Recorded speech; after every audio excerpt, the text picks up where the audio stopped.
우리에게 참 기쁨을 허락하신 주님을 찬양합니다.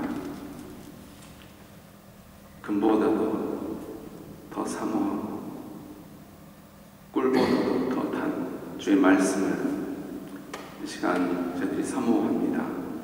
하지만 전하는 종이 너무 부족합니다.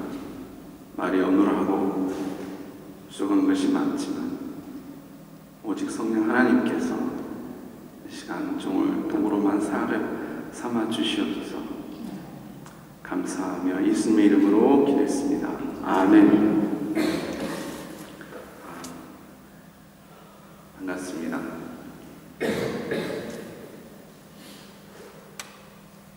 오늘 말씀의 제목은 경건의 습관인데, 어떻게 보면 경건에 이르는 습관 이렇게 해도 될 것 같습니다. 또 복된 사람, 여러 가지 오늘 말씀을 읽으면서 제목을 다시 한번 생각해 보았습니다. 사무엘 스마일즈 스코틀랜드 작가가 이런 말을 했습니다. 생각을 심으면 행동을 거두고, 행동을 심으면 습관을 거두고, 습관을 심으면 인격을 거두고, 인격을 심으면 그것이 곧 운명이 될 것이다.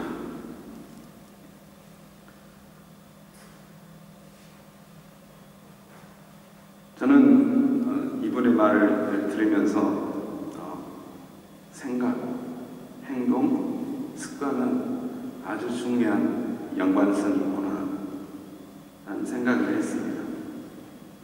그 중에서도 가장 첫 번째 이 생각을 심는다는 말을 저는 생각해 보았습니다. 많은 사람들이 하루에 보통 한 4만에서 6만 가지를 생각을 한답니다. 근데 그 중에 한 75%는 부정적인 생각을 많이 한답니다. 10%는 잡생각, 15%는 긍정적인 생각을 한다는 것입니다. 그래서 이 좋은 습관으로 가기 위해서는 우리의 이 사고의 방식, 사고의 습관을 긍정적으로 가져가야 되겠다. 근데 그게 참 쉽지만은 않는 것 같습니다. 제가 바이올린 서울 시향에 계신 분하고 대화를 했는데, 그분은 한 번도 자기가 바이올린을 잡아보면서 한 번도 연습을 쉬어본 적이 없답니다. 한 번도 자기는 연습을 쉬어본 적이 없대요. 그런데 자기는 그렇게 실력이 천재적인 그 탤런트가 없기 때문에 그 연습을 한다는 것이. 그런데 이보다도 더 힘든 것이 있다는 것은, 우리가 이 우리의 생각을 긍정적으로 가져간다는 것이 정말 어려운 것 같습니다. 이 바이올린 연주자가 연습하는 것보다 더 힘든 것이 우리의 생각을 긍정적으로 가져간다는 게 참 어렵다는 생각이 있습니다. 그래서 우리의 감정을 긍정적으로 가져간다는 것은 큰 은사이기도 합니다. 이러한 습관은 우리 경건의 모습 속에서도 얼마든지 찾을 수가 있습니다. 오늘 시인은 이렇게 얘기합니다. 복이 있는 사람으로 이 1절을 시작하는데, 이 복을 복수로 표현하고 있습니다. 그래서 주석가들은 이렇게 얘기합니다. 이 얼마나 복된 사람인가, 이 얼마나 행복한 사람인가, 이렇게 번역을 해야 된다는 것입니다. 바로 성공을 위한, 행복을 위한 바로 이 습관은 오늘 시편 1편에서도 얼마든지 찾아볼 수가 있습니다. 시편 1편은 그런데 부정적인 것으로 시작을 합니다. 3번의 부정, 3번의 나인이 있습니다. 그 3번의 부정에는 3가지 동사가 중심이 되고 번째는 걸어가다, 서다, 앉다. 이것은 어떻게 보면 점층적으로 표현되고 있는 동사입니다.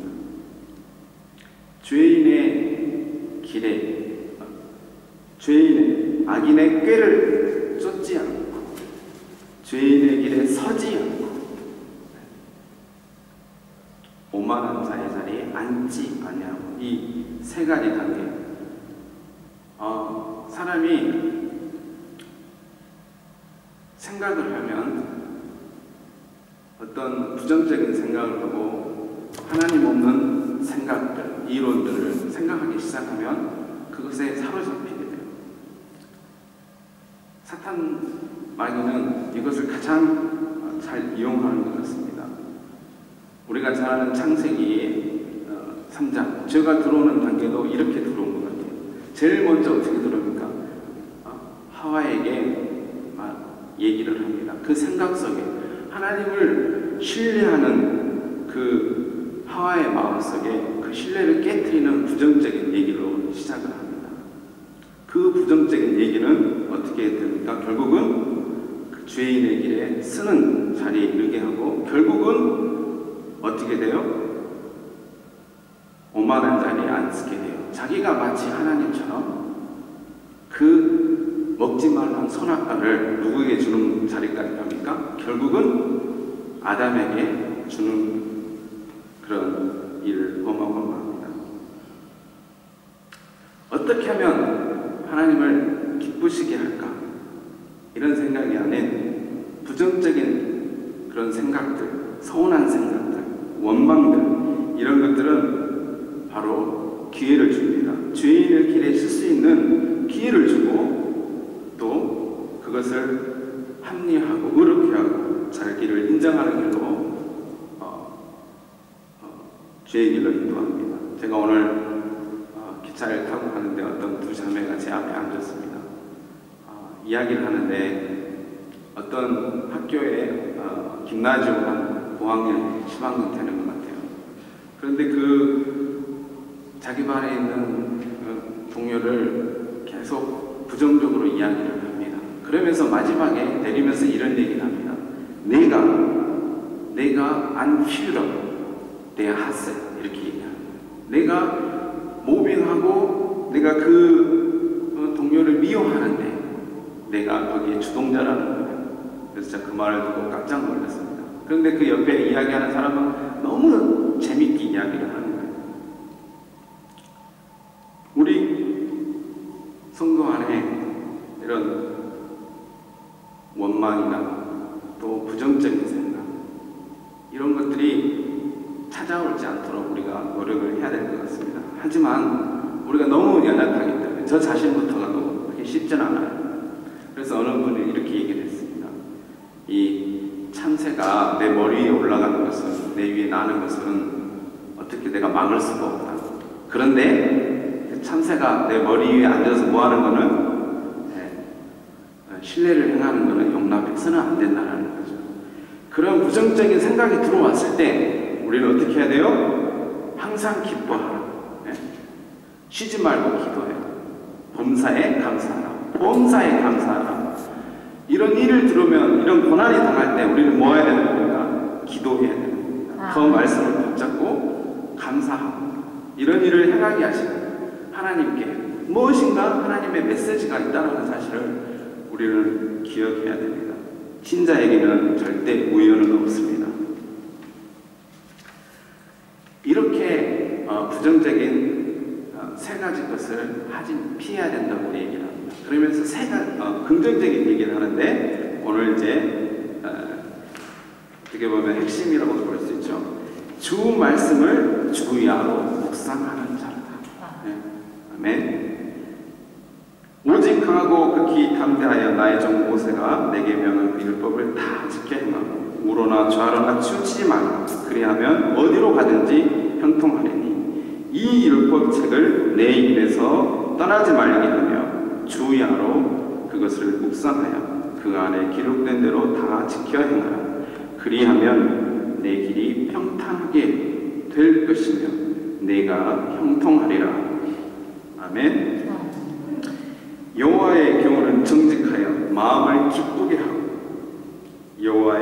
순결하여 눈을 밝게 하시는도다. 아멘. 예. 우리가 말씀을 사모하고 말씀을 사랑하면 할수록 우리의 마음이 어떻게 돼요? 기쁨이 온다는 거예요. 이 말씀을 주야로 묵상한다. 그 묵상한다는 입에 이렇게 여러분들 맛있는 것 입에다가 이렇게 삽드시고 많이 씹으실 때 있으시잖아요. 그럴 때 오히려 맛있는 맛이 뒤에 나올 수가 있습니다. 처음 먹었을 때보다.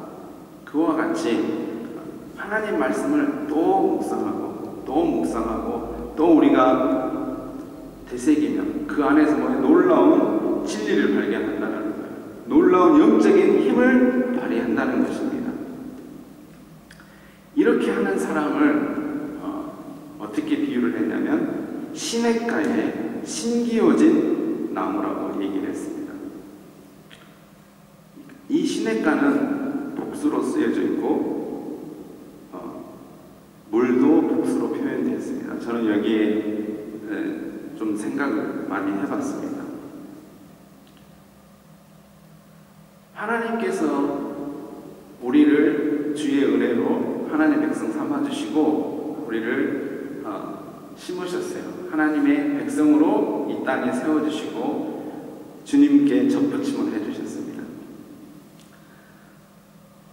그래서 우리는 주님의 말씀, 주님으로부터 오는 은혜를 받고 사는 존재가 됐습니다. 그 은혜가 오는 통로는 다양합니다. 이 시냇가라는 말은 인공적인 어떤 시냇가처럼 길이 이렇게 시냇가가 하나만 있는 게 아니라 이렇게 나 있고 이 사방으로 나 있는 시냇가입니다.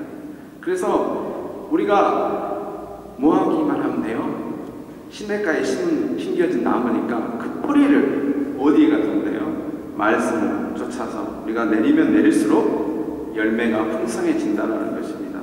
우리에게 임하는 이 영적인 진리의 말씀이 때로는 시절마다 우리에게 각각 다가오는 놀라운 은혜가 다릅니다.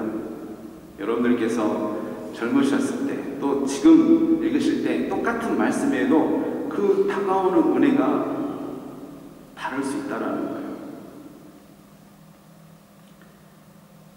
우리는 이 은혜 강가에 오는 생수로부터 영양분을 받는 나무입니다. 힘이 들고 어려울 때면 이 나무의 푸르름이 더 빛납니다. 왜냐하면 그 나무의 뿌리는 계속해서 물을 더 깊게, 땅 깊게 파고 들어가기 때문입니다. 이 영적인 원리가 있다고 생각합니다.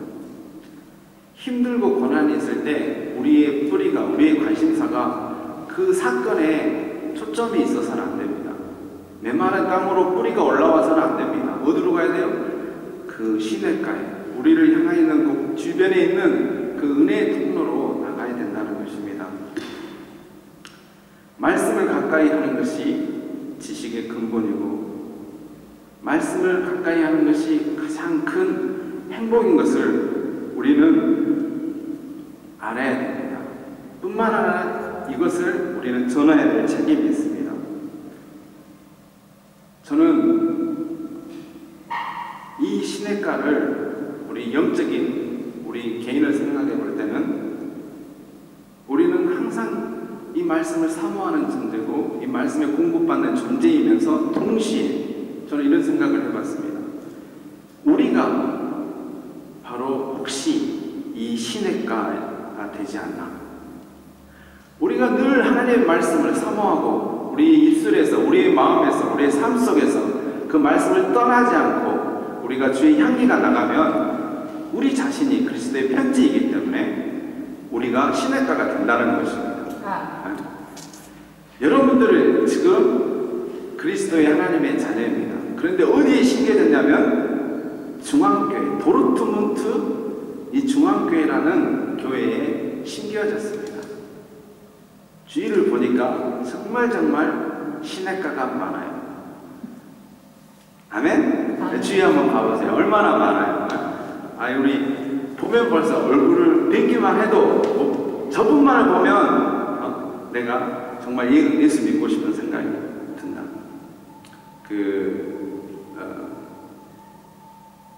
빌 게이츠가 사람이 왜 성공을 했습니까? 당신에게는 어떤 습관이 있습니까? 그렇게 했더니 빌 게이츠가 이런 얘기를 했답니다. 습관이 좋은 사람, 모범이 되는 사람의 그 습관을 내 것으로 만들려고 나는 노력을 많이 했습니다. 저는 여기 영적인 진리가 있다는 겁니다. 우리 신앙의 선배, 여기 계신 분들이 우리에게는 사실 어떻게 보면 영적인 동역자고 조력자고 힘입니다. 하나님의 어떻게 보면 말씀의 통로일 수가 있습니다. 그래서 그분들을 보면서 우리가 힘을 얻고 때로는 기도하지 못할 때, 또 찬송할 수 없을 때, 그럴 때가 있을 때 누구한테 가요? 우리 말씀의 통로, 우리 성도님들, 우리 형제자매들한테 갈 수 있는 그러한 교회가 우리 도르트문트 중앙교회라고 생각합니다. 내 입이 사람의 말을 전달하는 위치에 있지 않고 내 입술에서 하나님을 기쁘시게 하는 말씀, 위로의 말씀, 사랑의 말씀, 감사의 말씀이 나올 때 우리는 모두 다 하나님의 통로입니다. 그것을 보고 사람들은 분명히 도르트문트 중앙교회는 저분들 때문에 분명히 하나님의 살아계신다. 저분들 때문에 내가 분명히 그 진리가, 저분이 믿는 진리가 뭔지를 나도 알고 싶다. 그런 은혜가 우리 교회에 있기를 소망합니다. 성령의 열매는 사랑과 희락과 화평과 오래 참과 자비와 양선과 충성과 온유와 절제입니다. 이러한 열매들이 우리가 늘 말씀을 사모하면 우리의 인격이 어떻게 되는 거예요? 하나의 이러한 열매로 나타납니다. 그 열매를 보고 누가 영광을 받으시냐면 하나님께서 영광 받으시리라 저는 확신합니다. 우리에게 주어진 여러 가지 각자의 사명이 있습니다. 달란트가 있습니다. 우리를 보고 정말 어떤 분들은 목말라 하는 분들이 있어요. 주님을 보고 목말라 해야 되는데 너무 힘드니까 우리를 보고 위로를 받고자 하는 사람들이 있다는 사실을 꼭 여러분들께서 기억하시길 바랍니다. 기도하시겠습니다.